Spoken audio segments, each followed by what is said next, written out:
I mix what I like, what I like, what I like, what I like, what I like.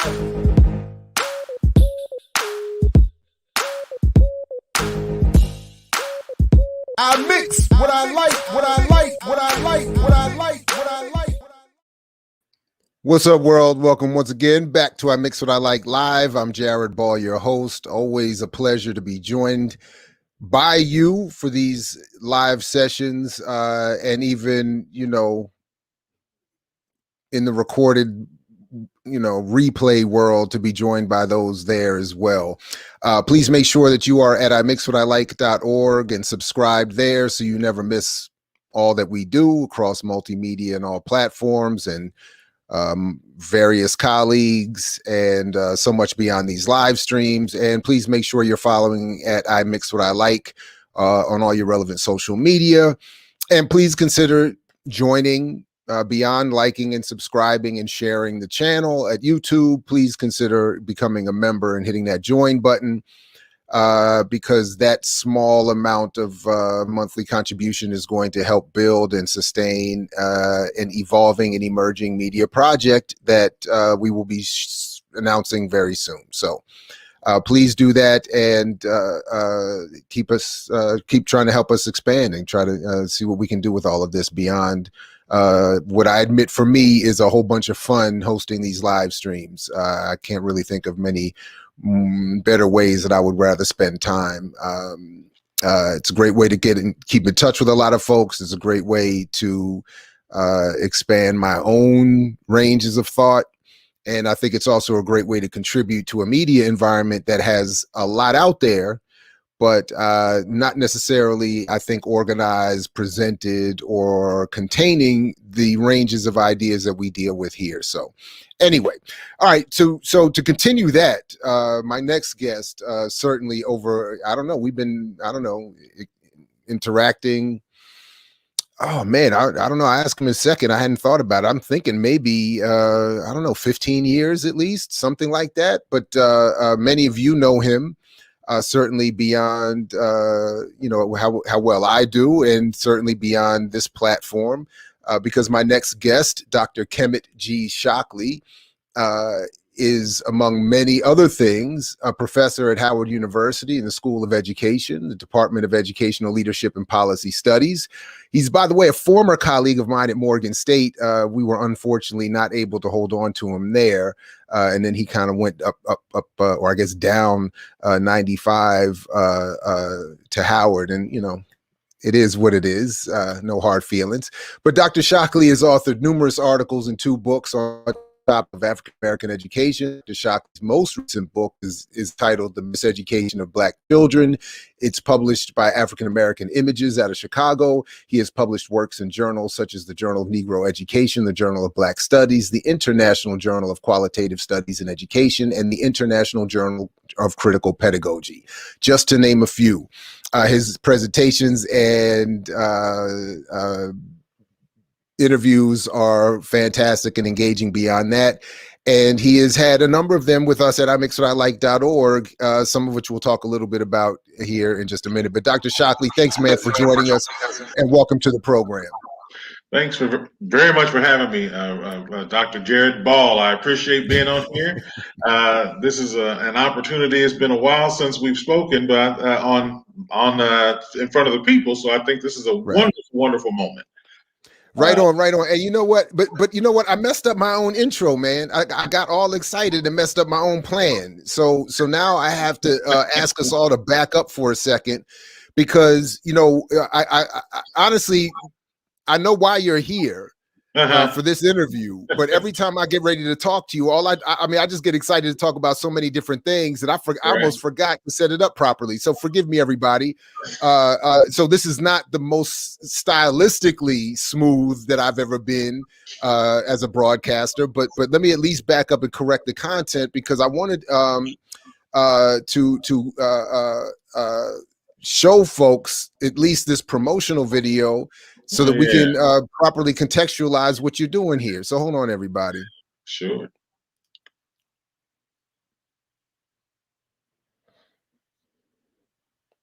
Can they hear it?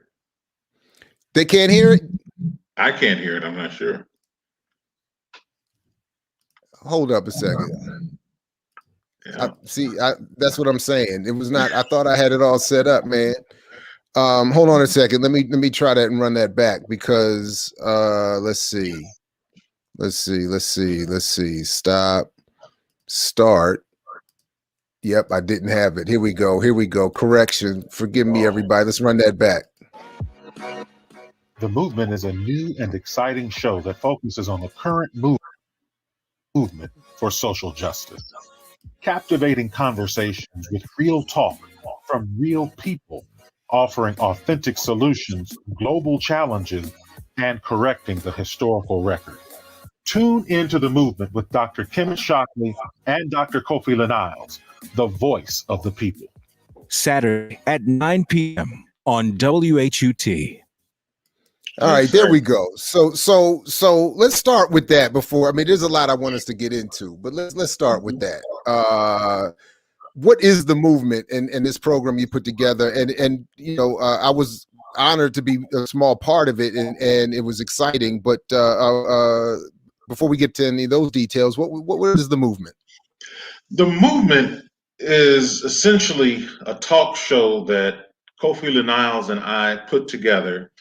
We are looking at what's happening in the United States and around the world with Black people, and we're thinking, look, we need as many outlets as possible for Black people to begin thinking about our situation and thinking about who we are very differently than the ridiculous portrayals of us that we see on television through things like real TV shows, reality, there we go, reality TV shows and things of this nature. And also, I'm noticing that the voices of those of us who have alternative ways of thinking and who choose to think at all are really starting to get softer and softer as we start to get more and more people coming, and their voices are coming in and matching, unfortunately, the voices of the oppressor and the lack of thinking that we see happening in our society because, you know, kind of led by the former president and the government of the country. We see just people who don't have any much to offer in terms of their thinking, kind of just taking over and taking up a lot of the space. So Kofi and I said, let's do something where we can give ourselves voice and give voice to those people who we know are brilliant. And you were one of the people we called to be on our talk show. We have a number of guests. I can talk about who are some of our guests are if we go that way. Mm-hmm. But we have some fantastic guests who have some deep thinking. And we want to make sure we get that out there as well, because I think that the people who have little to say and who don't have a lot going on intellectually are starting to drown out the people who have something to say. So this talk show is hopefully an opportunity for those people. We created a platform for those people who have something to say and who should be listened to, as opposed to all the attention going to tomfoolery, idiocy, and reality talk shows. And you know, I definitely want to talk about who your guests were, because on one hand, you know, well, I think more importantly, you have not everybody who is in the so-called same camp. It's again like what I'd like to think we're trying to do here. You were offering a range of African world thought, and saying we don't all have to be on the same page, but these are the ideas we need to be more grappling with and engaged with, if I can interpret that right. That's exactly right. But you also had or invited people that in some cases, frankly, have been accused of doing what you're saying. That is taking up a lot of the space out there that should be going to. I mean, frankly, I mean, seriously, and I'm not saying I agree with that, or I'm not saying I disagree with it either. I'm just saying it has been said.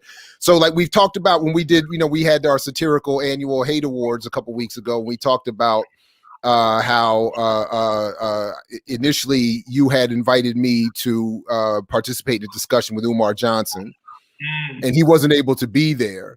And one of the reasons why I was excited about that opportunity, and I'm very happy that Brother Omawale Africa was there and stepped in brilliantly. I'm not trying to say anything about that. But one of the reasons why I was at the time excited to engage or sit with or to talk with Dr. Johnson was because he is one of those people that is a lightning rod online for a lot of, whether he is doing something substantive or just taking up space, and or somewhere in between or something else. So I thought that his presence, or the attempt to have him there, was great. I saw, like Tariq Nasheed was one of your guests, and I haven't seen that segment, but he's another one that has, again, on one end been seen as offering a lot of substance to the African world discussion, and on another end being seen as taking up a lot of space. Anyway, but maybe talk a little bit about the guests and this space issue you were trying to address. Yeah, anything else, and then tell us more about the guests that you ended up having. Sure. Let me address those things first. And yeah, we actually had Umar Johnson booked for the show, and at the last minute he wasn't able to be there. So one of the things about Umar Johnson that I think is important to note is that a lot of the things that he says when outside of any showtime or showcasing that he may do, a lot of his ideas are good, and we need the Pan-Africanist idea. So when I listen to Umar Johnson, I'm listening for the ideas, the Pan-African ideas, and a lot of people are talking about the school that he started, or that is going to start, or may start at some point in the future. I like the idea of him trying to start a school for Black children. So I'm looking at him and I'm thinking about the things he's doing that are trying to be progressive and helpful. And I know that when he first started talking to people and first started kind of getting a national audience, and a lot of people were listening to Umar Johnson, that he was getting attention for very positive, deep things that he was doing. I know also that Tariq Nasheed, when he first started, was kind of the opposite. Tariq Nasheed, when he first started, was doing some things related to pimping and things like that. That's right. That's right. Right. And has now come around and does Hidden Colors, and I was one of the people featured on Hidden Colors. And lots of folks are learning every day from Tariq Nasheed, getting information and knowledge from him. So these platforms that have been created on YouTube and things like this are being used by people. Some people with huge platforms like Umar Johnson and Tariq Nasheed are getting large numbers of people listening to them and learning about what Pan-Africanism is, or what FBA is, the things that they know about. Now, as a professor, I tend to, mine is, I don't do things to get attention. I just put information out there that that seems to be true from my perspective and my studies and my opinion and understandings of things. But I think what some people do is use these platforms for truth telling as well as to gain followers. I'm not focused on gaining followers, so I don't have to necessarily appeal to people in that particular sense. So we did invite both of them onto the show, not together, but they would have been in separate shows. We did have Tariq Nasheed on the show with Dr. Afiya and Mbilishaka. Their episode is extraordinary. And I think when people see it, they're going to learn. One of the things you'll take away from that episode is you'll see how Tariq Nasheed crafts his argument in such a way that Dr. Mbilishaka really has a different idea, but both of their ideas have a lot of merit and usefulness for the Black community. But because they're different, really, in their overall approach to what Black people should be doing, you come away with education as well as keeping you interested during the time you're watching it. So it makes for really, really good television.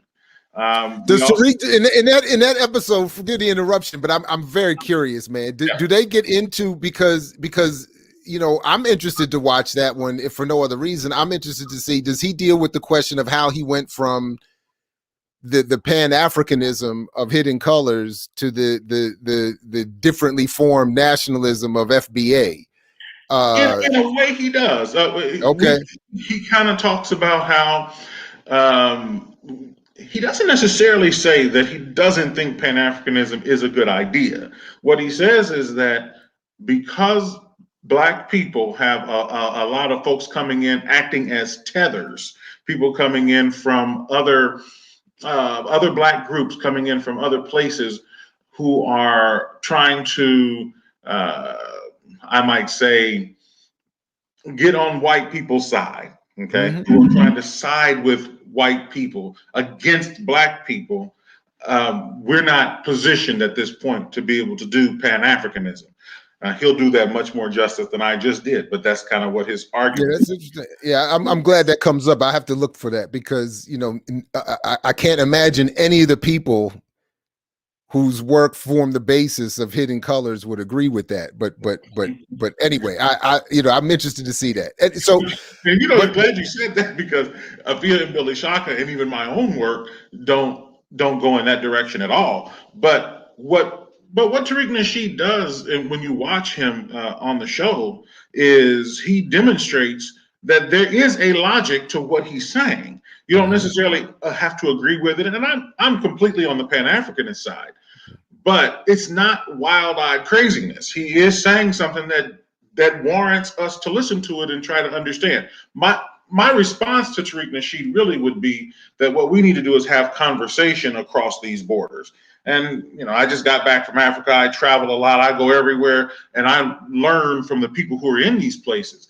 I think what Black people need to do is to have the conversation. I don't know that I would personally advocate that we see ourselves separate, differently, and apart from other Black people from other places. But there is a conversation that needs to take place because I know that Black people in other places have different kinds of concerns, sometimes more economic concerns when they come to the United States, which might place them in a different position with the system of white supremacy than the position that we're in.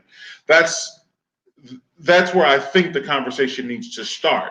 But what Tariq Nasheed does is demonstrates that it's not just about being divisive. It's about carrying concern about the fact that some people are coming in and positioning themselves against Black interests. Again, I think that's why I'm saying I think what you've done here, even in just the attempt, because I haven't seen everything, but even in just the attempt is really important. So it doesn't. Again, it's not to litigate the argument, but it is just to say that it's important that these conversations happen, and I think it's good that you try to help do that and expand them. And just quickly, because even from the hate awards, we had a couple people I think they aren't paying enough attention. When we talked about Dr. Johnson, for instance, my colleague has done over the last maybe year or so done a lot to, I think, I don't know that my mind needed changing so much, but has done a lot to have me sort of think differently about Dr. Johnson, not so much about his own work, but the ways in which people have come at him. For me and for him, for my colleague, it is exposed more of a disingenuousness among them than anything they're claiming about him, and it exposed a lot of flaws within our broader work than anything about him, which I thought was pretty interesting. Anyway, so that's why I'm glad about what you have attempted to do here. Dr. Mbilishaka, Afiya Mbilishaka and Chishango, her husband, have both been on this platform in different number of times as well. So as someone pointed out, I think that is a good mashup. That'll be an interesting. Who else did you have? Yeah, I bet. Who else did you have, or who else can we expect to see as the series rolls out next month? Yeah, we also have DeRay McKesson from Black Lives Matter, and a principal, his school principal up in New York, his name is Neil Curry. That's a fascinating episode as well, because most of us are aware of DeRay McKesson and the Black Lives Matter movement. What Neil Curry represented really was more the idea that in his school, he tries to bring sort of an Afrocentric perspective to the school. So we have Afrocentric perspective kind of being discussed alongside a Black Lives Matter kind of perspective, sort of for reform versus Black community control kind of thing there.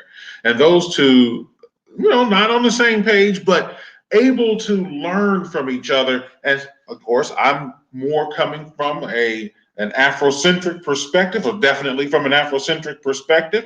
So what DeRay McKesson does is demonstrates that from his perspective and from where he stands, there is a need for us to center the notion. Just did I say something? I can't help it, man. I'm telling you, man. People who know me personally know that honestly, man. I don't know. I don't know to what extent you do it on purpose, man. But you crack me up, man. I know you deep. I know your work, and you crack me up. But in this case, look, man. My own personal feelings about DeRay, I cannot. I mean, I can't. I didn't know you had personal feelings about DeRay. I just can't trust with his work, man. I think this dude is I think he's been faking and for so long on so many different things. He's a neoliberal, non-profiteer, man, trying to front like an activist. So anyway, that's why I'm projecting on to what say I need to, Well, it's like this. If the only people I had on the show were all the people who totally agree with me, I don't think we would have got it on the air. But no, I'm not hating on you for having him on. I can't hide my hate for him. Is really what I'm saying. That's it. And by that, I mean, hate in the hate award says it's not personal. I really just disagree with his politics and the way he fronts on activism. That's really anyway. Go ahead, man. I'm sorry. Well, I tell you, one of the things that it's interesting because Neil Curry, the other guy that was on the show that day, he's with where you are in terms of some of those particular politics. But when you watch the show and you see and DeRay is put into an atmosphere where he has to defend his ideas, he's able to do so. Mm-hmm. Because what Neil Curry does is kind of question him on, well, you're talking about police brutality as if it's the centerpiece for the Black struggle. Well, police brutality is one big piece of the Black struggle, but what about all these other things? And are we not at war? And do we not need to defend our children and have education? And what about all the other problems in our community? And DeRay, he talks about the fact that a lot of the movements that have happened in the Black world, generally, not just the United States, but across the world, have started with something that has come from problems with police, and he defends that idea and defends his sort of way of thinking about those things. So when you watch the episode, you'll sort of see Afrocentricity versus Black reform, and both are able to stand at the end without one necessarily looking completely crazy. When in my mind, as an Afrocentric person, my first thought about reform is that, wow, that's not where we want to be. What we want to do is really revolution because of what's happening with our children, not reform. But when you listen to reformists and you give them a platform and you have to respect the space and you have to listen to the essence of the argument, it has some validity, and it's just to me is not the way we want to go. I hear you, man. We've gotten a number. There are a couple other things I want to get to, but we've gotten a number of questions that are actually getting to something that we should get to anyway. So I'll just pull from Ricky here. How do you with this question of giving platforms to people with that I would agree with, at least, have fundamentally awful politics? I have always erred on the side, and that's why I've always chosen incredibly independent and unfunded and underattended platforms. But I have always erred on the side of I can't go but so far with where I disagree. As we've talked about, you and I don't agree on everything, but I'll disagree with you all day and talk to you all day. But some people, I can't. How do you deal with that? How do you think about that? It's the first. There's two parts of that. One is people with awful politics. When it depends on, one person's awful politics is another person's reasonable politics. So is it awful politics to me? It depends on what it is that the person is actually saying.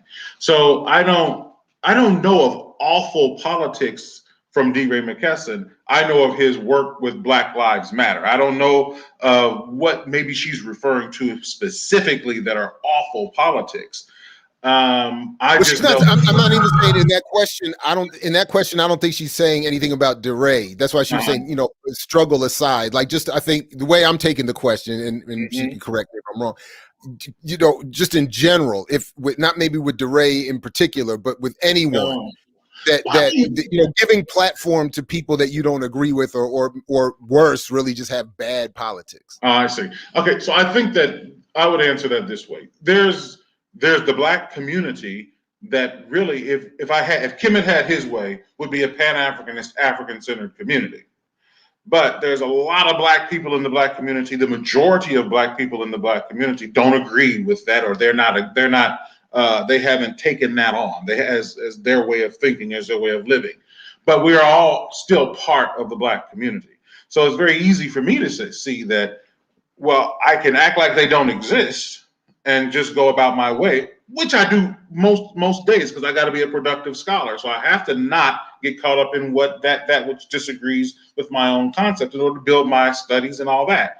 But there is a time when we need to say, these people are here. And in fact, I'm a part of a minority, right? The minority of Black people in our community would agree with my standpoint and my position. So there is a space for us to say, let's have conversation and let's see what happens if we actually, our piece is really has to be appropriate for PBS. So that's going to warrant a space where you're going to listen to somebody. It's not going to turn into Jerry Springer. It's going to be, you're going to have to listen and you're going to have to take your turn. So people are going to be able to finish their thoughts. Then what we find is that when people finish their thoughts, you find out that they're not just not thinking. They are thinking about it. You don't agree, but there is something there that's to offer. So now, on some points during the conversations that we had with these different people, sometimes we did find, wait, that makes no sense. And then sometimes you find maybe it does. But at the end of the day, we are going to have to figure out some kind of a way, because we can see what's going on in the system of white supremacy, which has nothing to offer Black people, regardless of what your theoretical notions are about what is right and wrong. So, but when you watch this series, you'll also kind of see what bubbles up at the end of the series. You'll sort of see what comes up as being a reasonable way forward for people of African descent. Oh, and we're definitely going to have you come back after the whole series airs, so we can take notes and ask for some behind the scenes of what we saw on the thing, because I think So please, prepare for that next invitation. Most definitely. Just a real quick note, I'm kind of always, even when I was a student in college, and as you know, when I was a student, I was the president of the organization that had the Molefi Asante versus Kmt thing. We're going to get to that. I'm bringing that up. So I've been doing this for a long time, and at the time, I might have been more Kmt leaning, but I was really close to the Molefi Asante piece. I'm definitely more on the Molefi Asante side, but I definitely also appreciate scientific socialism and what Kmt was saying. So I've been doing this for a long time. And there's really great benefit in having this happen, because what happens is that people learn to gain appreciation for people who think differently than they do. So people can go back all the way to 1990, I guess it was 96 when I did that. With my brothers and sisters who helped me organize that. This is very similar, that Kofi and I are both Afrocentric Pan-Africanists, but we did create a space for other people to talk. And that's why on most of the shows, there's someone who is an Afrocentric, sort of Pan-Africanist minded person, and there's someone else. And so this is really just it, because I had you on the show. One of the reasons because I thought you were going to kind of. So I was about to say, so your mind was I supposed to be in the reform seat? Is that how I got? Is that no? Yours wasn't about reform. You were gonna sort of do the Kmt kind of piece. Okay, I was going to say, because I didn't want to, because if it was going to be, you got an Afrocentrist and a reform cat like DeRay and Curry, I didn't want to be, the DeRay to Omawale's Curry. No, anyway, not all of them had that particular match. But yeah, you were going to be more sort of scientific socialist, because the last time when you and I spoke, you were kind of coming from that perspective? Every time we speak, I'm taking that. But hold, I want to come back to that. I want to hold on because I want to ask you some more about the movement. Because I do want to talk to you about that that piece because it's such a classic. But Professor Dr. Molefi Asante was one of the featured guests on the movement. Certainly was. As was Tony Browder, correct? Right. So who else am I missing, and what can you sort of tease about, what's coming up on their segments? Sure. I mean, the Molefi Asante was just outstanding. I mean, what he did, what Molefi Asante does on this show is he turns Afrocentric thinking into the most basic way of thinking and commonsensical way of approaching life. And that really any other way of thinking about and approaching life for a Black person really doesn't make any sense. And he does it using very simple language. He doesn't do anything particularly fanciful to make that point. But what you come away with is, Afrocentric thinking for a Black person is actually quite basic. And what Anthony Browder does is he helps us to understand how the work he's doing to excavate and digging up things that are under the ground in Egypt and across the world that relate back to who we are as African people is an essential part of our identity, is understanding that these folks have come and erased our identity and have done what George G.M. James calls is a stolen legacy. And he kind of goes into the whole piece about the stolen legacy and African people of African descent. The legacy was stolen, and he's getting it back. He's recovering, and what he's called his Asa restoration project of recovering that which was stolen from us and having the evidence that these things that some people say are arguably maybe belong to other people, or we're not really the people who we have no connection to the ancient Kemetic people. Well, we ask him about that. What is the relationship between an African American, an African Caribbean person, and African Ghanaian person, and ancient Kemet? Is there really a connection to that, or is that just something we're saying? And I know it's fundamental. I forget the interruption, man, but I know it's fundamental to his early work. But I've always appreciated, and I've not always been in his camp or whatever, to the extent there are camps. But I've always appreciated that point Asante made years ago about Kemet for African people should be what Rome or Greece is historically for Europeans. I was like, man, that is a cold, and like you said, it should be a basic point. It's basic. It but should be. We have a person who comes on the screen who talks against it, who says that philosophy did not start in ancient in Kemet. A professor, a white professor, who says it did not start there, and then we have Asante address that, and he does what he. The thing about the Asante thing is that everything is done in a very basic way, but it's striking how intellectually stimulated he makes the viewer in the piece. He doesn't use any big words. There's no big concepts. The entire time he's sitting very still and barely looking around, but he's hitting you with some pretty big bombs. And so people who are watching the episode who are not Afrocentric will come away with some knowledge and information as to maybe something that they should consider. They should consider an Afrocentric perspective. It's so commonsensical, so down to earth and regular. But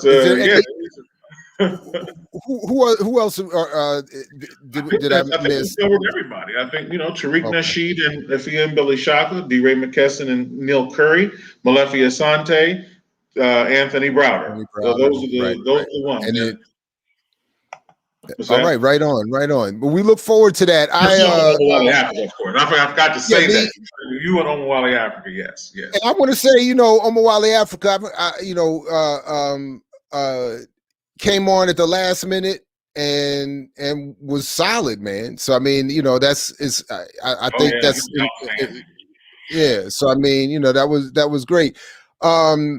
I saw Yeah, I saw this. Yeah, I've seen Browder and a couple other folks go in on some things like this about sagging pants and stuff too. I think that's,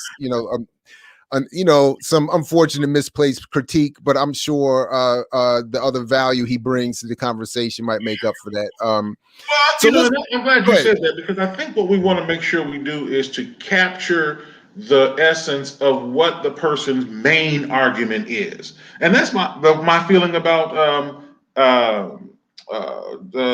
help me, the person we were talking about, the first with the school in Delaware. Help me. Umar Johnson. Umar Johnson. I think the thing we want to do is to capture the essence of the main thing that the person is offering. That's what we try to do with the show.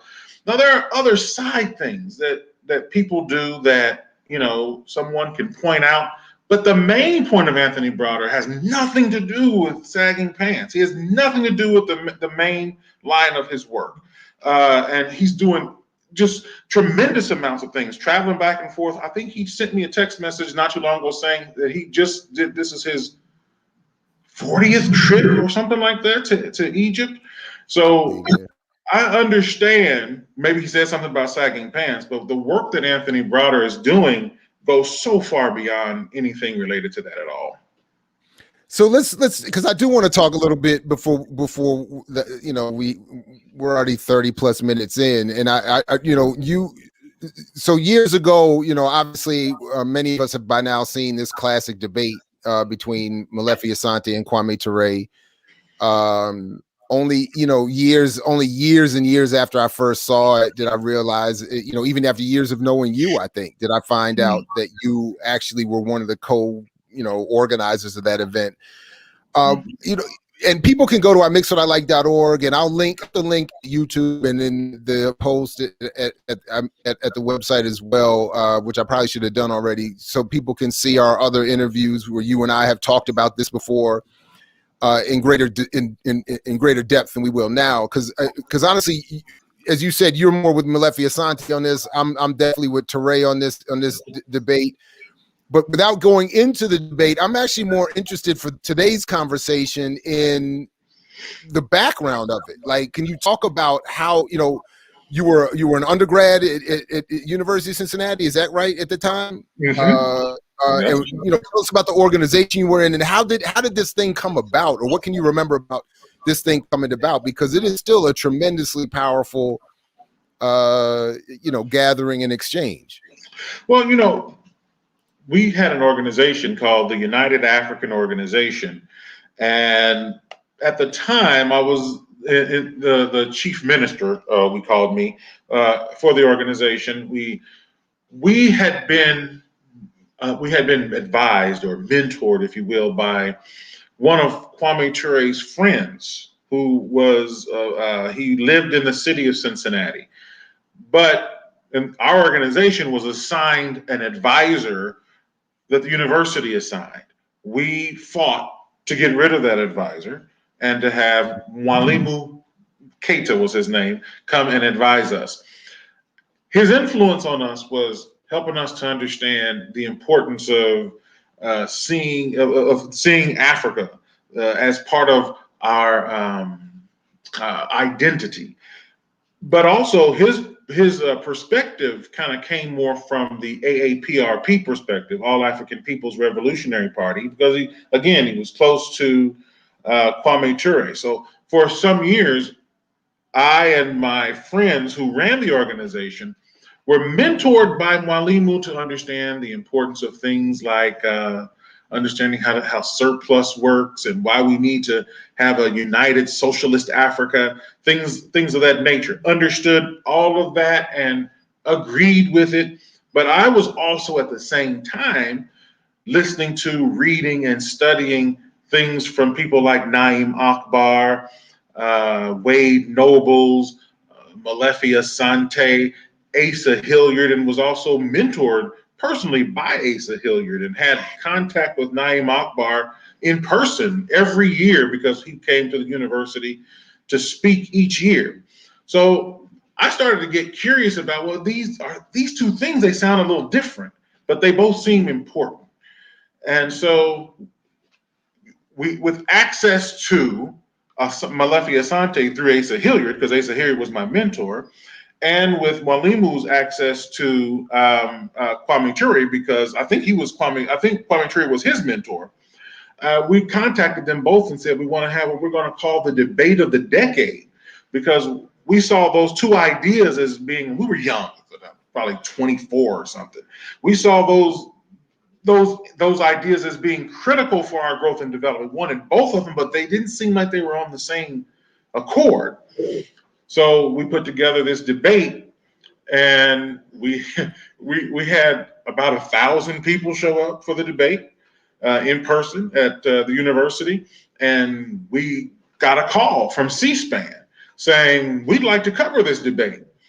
And so they did, and that's why you're able to see it now, because it's online for free on YouTube. I guess C-SPAN put it on there. Yeah, I'm sharing the link now. I put it in the chat, and I'm sharing it on the screen now. People can see it. And what I'm also so deeply appreciative of it is because even though he was too sick to stand and move around, Toure is still fully capable in the last probably less than 2 years of his life to strongly articulate his point. So I've referred to this. I have listened to this or watched this thing. I can't even tell you, man. I mean, easily 20 plus, maybe even more than that. I mean, so many times. Because it not only, I think you were right, it crystallizes so many of the dominant ideas in the Black radical tradition, but both of them articulated their points very well. They did. Honestly, when I first watched it, I was expecting Molefi Asante to get trucked. I'm not gonna lie. I was like, I thought I was like, before I clicked play the first time, whatever I did, I don't even probably put in VHS. I don't think I was clicking anything at the time, but I honestly was expecting that Molefi Asante was just going to get steamrolled. But I had no expectations at the debate. I had no idea what was going to. To be honest with you, I must admit, I was wrong. Is my point. I just want to say I was wrong. I don't agree with him, but he very well made his argument. That's all I'm saying. Go ahead. Sorry. No, I was just going to say when I say that the idea for doing this particular debate came from me, I was truly or organically curious to know, what should I be thinking? I want you two, since you two lead are leaders in these thinking camps, come here and help me understand. Because he looks like Omwale Africa right there. He does look at that. I was here to say.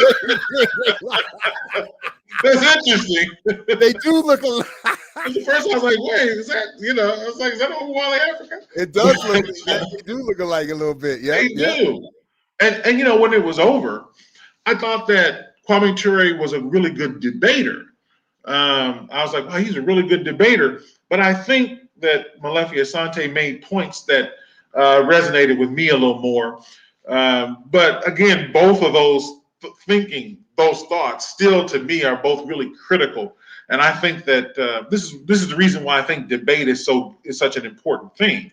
And that's because there are points within the other side's thinking that are valid, but in the way that we've got a world now where people take a side, and then I guess you're supposed to really hate the other group and think of them in some sinister kind of ways. We're following the system of white supremacy and their way of doing things, right? So now people are less intellectual about it. They're less willing to learn from the other side. In the Black community, we just don't have the luxury of acting that way.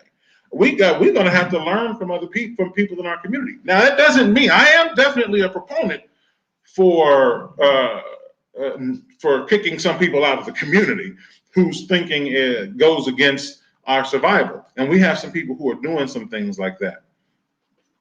Yeah, I was good. Yeah, I agree, and that's where I find it difficult to know exactly where to draw that line, because I first I agree with Brother Cologne or Sister Cologne. Forgive me, I'm not sure, but that Dr. Shockley's a good brother and deserves more attention. But he said he doesn't want it. That's not what he's out here for. So you about me? Yeah. You said you don't want that attention. Y'all all look alike. What's up, Kaba? Yeah, we y'all all look alike.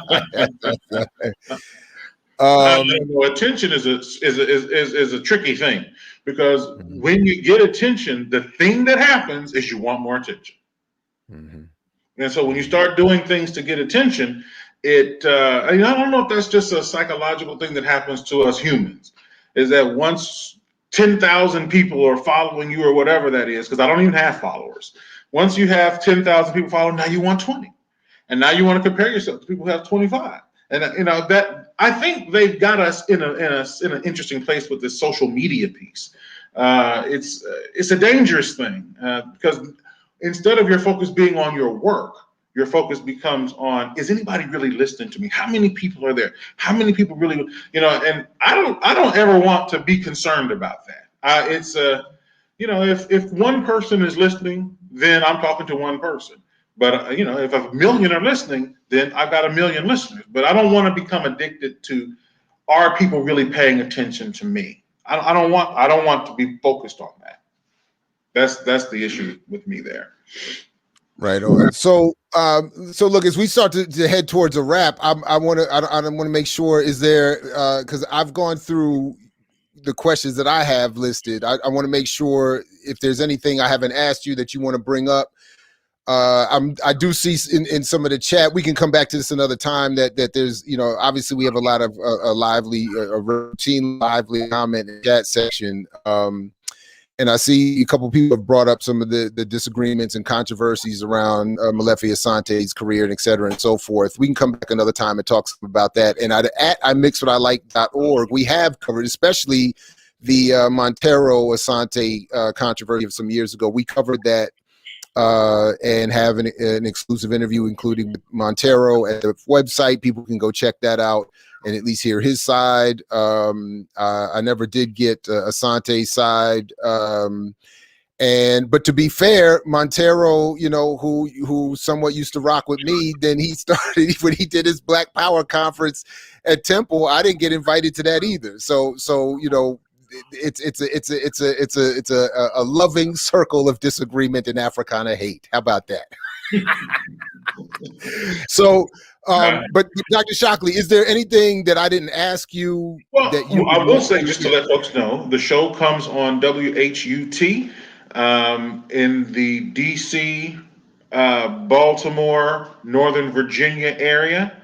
And you can catch it starting on the 6th of this month. I'm sorry, 6th of February. It's not quite February yet. And they run periodically throughout the month. On the 6th, it will start with a DeRay McKesson, Neil Curry. Oh, and somebody just mentioned my book, African-Centered Education. Let me say, that is the latest book. In that bio, I need to get that bio off the internet. The latest books are actually 2020 books. One is African-Centered Education Theory and Practice. The other is called, why do I always forget the name of my own books? That's because you write a lot. That's deep. You write so much, he doesn't even remember his names of his own books. But I do write a lot. It's called Campus Uprisings.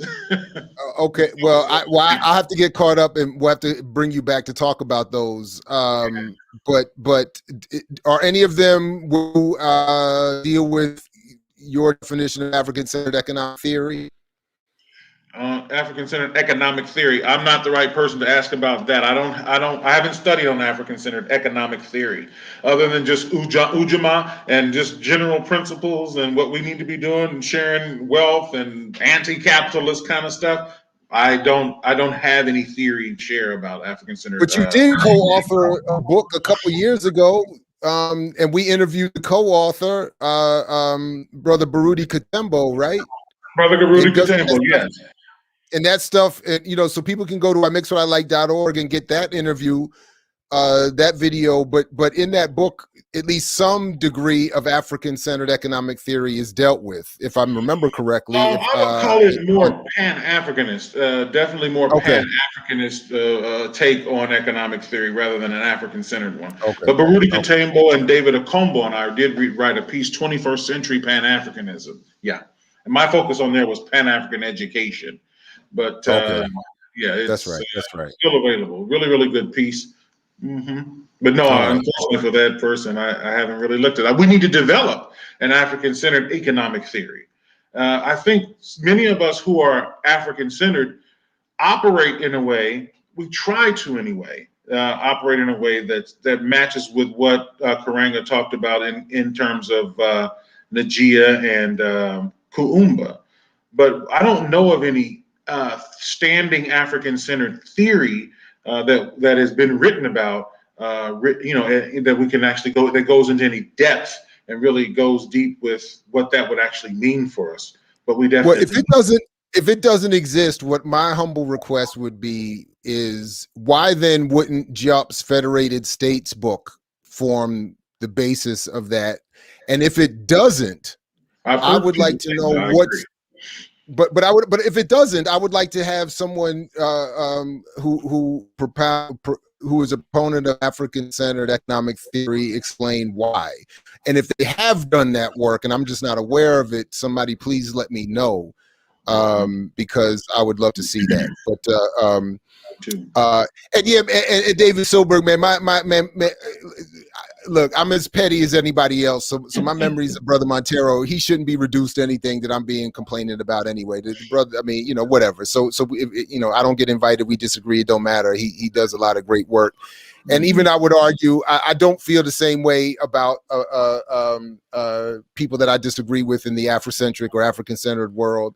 I might feel that way about people like DeRay, because I think that they're phony. And I saw some of it. I was in Baltimore in the street at a rally. The police are relatively speaking not misbehaving as the way we might be accustomed to. A little squabble starts in the crowd. He runs into it.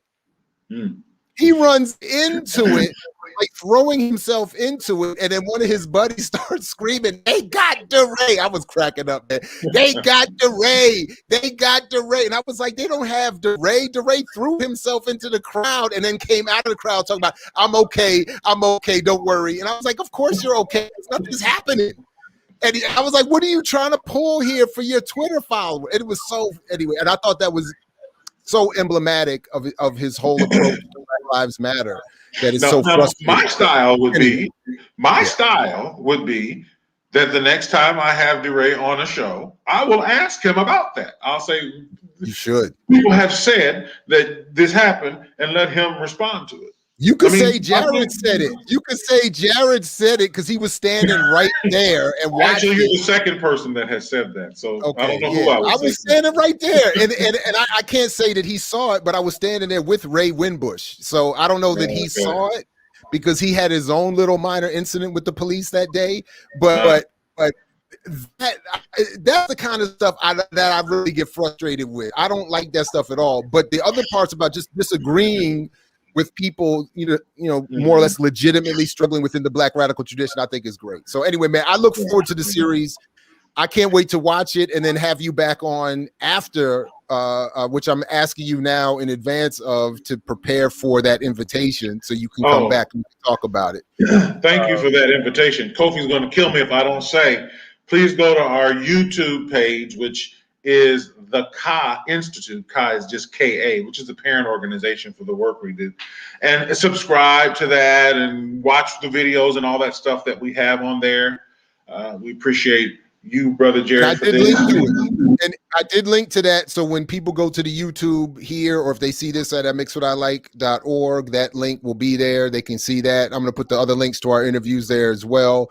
And when we have you back, we have to invite Brother Kofi to come back with you. Let's do that. Yeah, that'd be cool. Have a bigger conversation. So, look, man, Dr. Shockley, it's always a pleasure, man. And I also need to catch up to some of your work. We need to talk more about that as well. So, it's good to catch up with you, man. I look forward to the series and congratulations. Thank you, Asante-sana. Have a good one. All right, my man. Take care. All right, everybody, it's a lot for joining me and Dr. Shockley for this latest edition of Mix What I Like Live. It's always a pleasure. I love, even where we fully agree, or I may not even get all the jokes and comments. I love seeing all of it in the chat. Keep it up. Hate harder. We love all of that. Please share this, like, share, subscribe, hit the join button on the channel, all of those good things. I mixwhatilike.org for everything and more. And we'll be back tomorrow with Professor Norman Finkelstein. We'll talk about the Holocaust industry and a whole lot more. So be back for that if you can. Otherwise, catch the replay when you can. Other than that, like Fred Hampton used to say to you, we say peace if you're willing to fight for it. So peace, everybody. Catch you next time right here at I Mix What I Like Live. I mix what I like, what I like, what I like, what I like, what I like.